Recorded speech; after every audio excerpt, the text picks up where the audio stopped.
Oke, Assalamualaikum warahmatullahi wabarakatuh.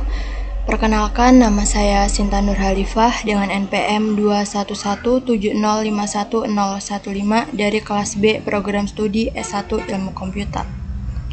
Pada kesempatan kali ini saya akan membuat video untuk menyelesaikan ujian tengah semester mata kuliah pengantar organisasi komputer yang diampu oleh Bapak Feby Eka Febriansyah. Jadi tugasnya itu ada dua soal, yaitu mengenai tentang bagaimana proses input keyboard.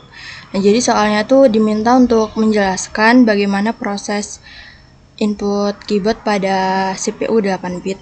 Kemudian soal yang kedua yaitu menjelaskan bagaimana operasi Arithmetical Logic Unit atau ALU.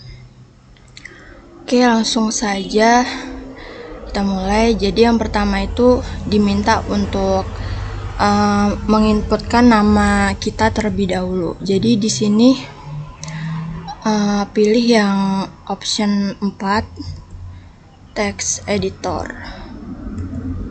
Oke.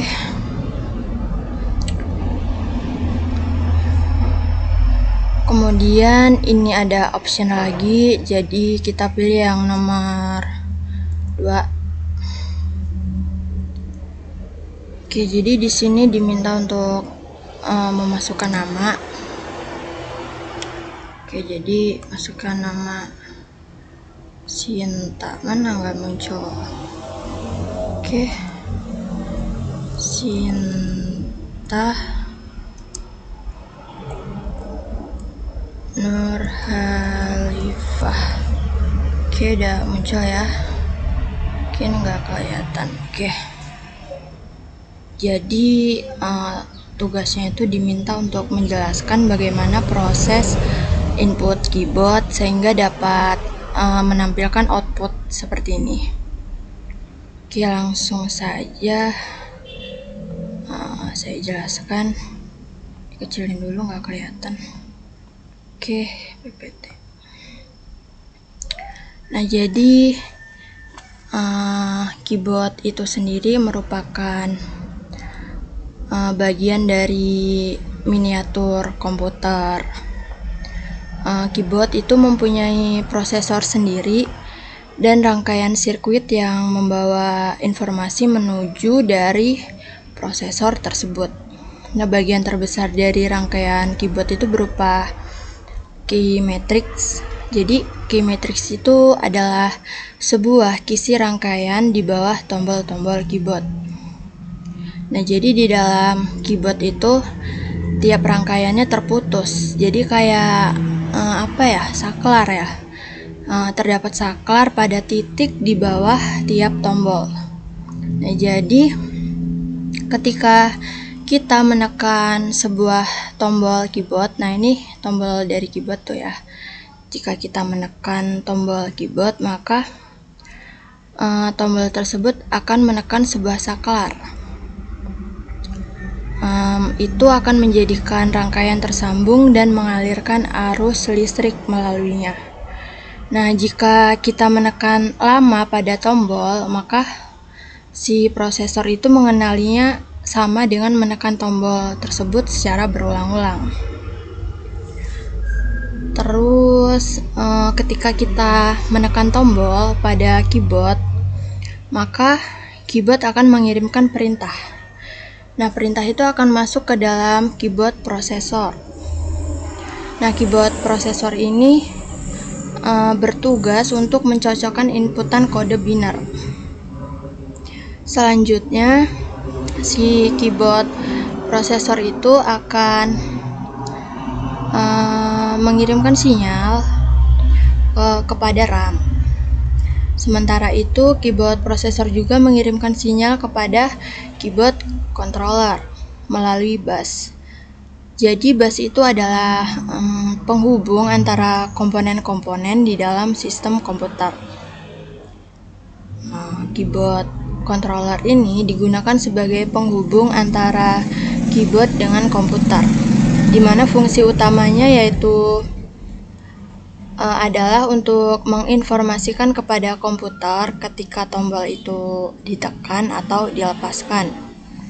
Kemudian setelah dari keyboard controller, maka selanjutnya ke interrupt controller.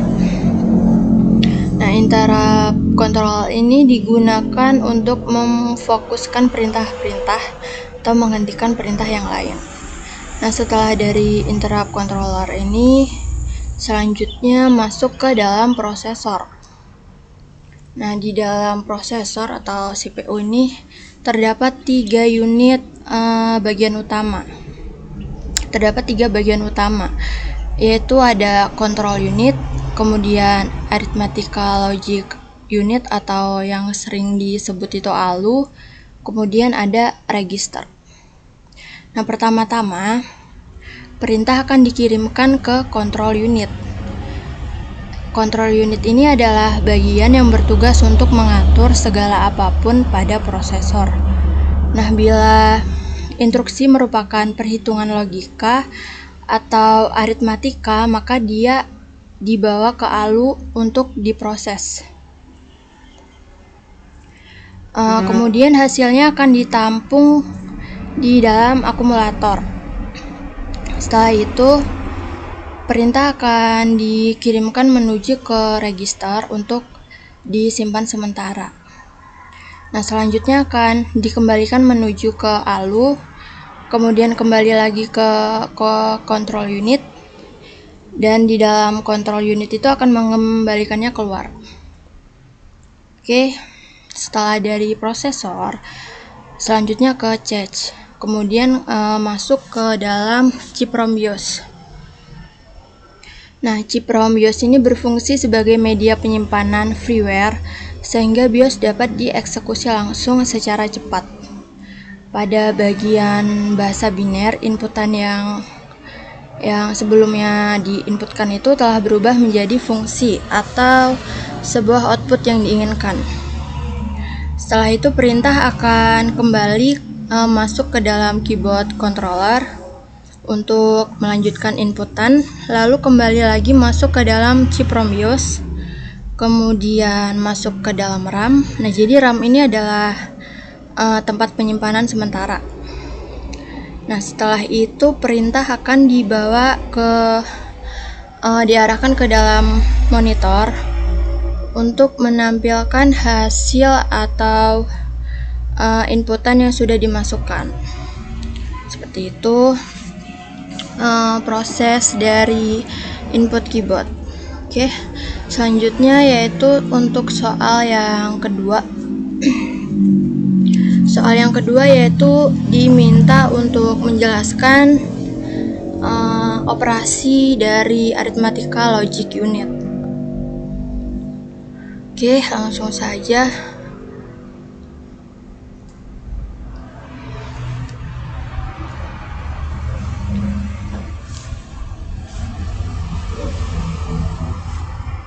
Oke, ini sedang bekerja. Nah, di sini ada option.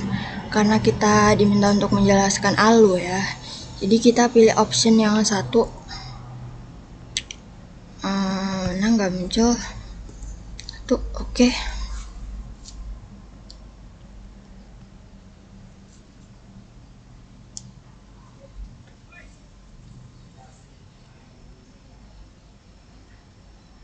Nah, jadi di soalnya itu diminta untuk menjelaskan bagaimana proses dari arithmetical logic unit. Nah, di sini diminta untuk memasukkan ya angka ya. Jadi coba 1204. Oke. Nah, ini hasilnya keluar ya.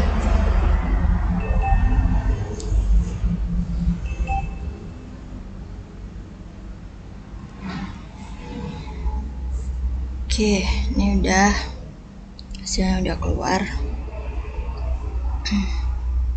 Oke, langsung saja akan saya jelaskan ya bagaimana proses dari ALU itu sendiri. Nah, di sini ada bagian-bagian dasar dari ALU ya, atau arithmetical logic unit. Nah, bagaimana ALU itu bekerja.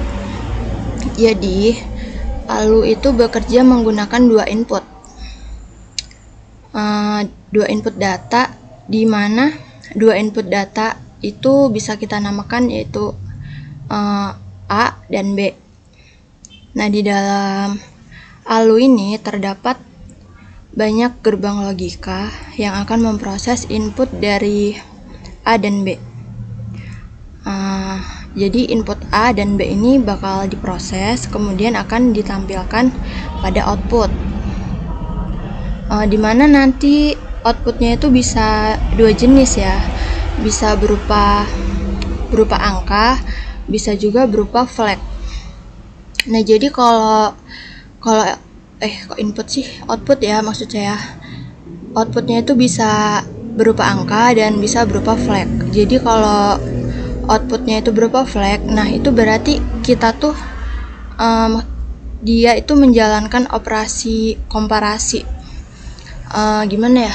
Contohnya tuh misalkan kita itu ingin membandingkan suatu bilangan ya, yang hasilnya itu mana yang lebih besar dan mana yang lebih kecil, maka itu masuknya ke dalam output flag. Nah, kemudian di dalam input-output itu kan ada dua inputan tuh ya, A dan B. Nah, inputan A dan B ini ketika dimasukkan ya, maka dia itu akan memilah-milah operasi. Jadi dia bakalan milih tuh mau pakai operasi yang apa. Nah, di sini terjadi perhitungan. Nah, kemudian untuk hasilnya itu dilakukan di sini nih. Ini nih untuk apa ya istilahnya tuh, proses dari select max. Kemudian kalau udah hasil outputnya itu bakalan keluar di sini. Kalau outputnya itu berupa angka. Nah, kalau outputnya berupa flag, maka ya ini nih. Sepertinya cukup ya yang dapat saya jelaskan. Kurang lebihnya saya minta maaf. Kemudian terima kasih kepada Bapak Febiaka Febriansah. Sekian video dari saya akhiri. Assalamualaikum warahmatullahi wabarakatuh.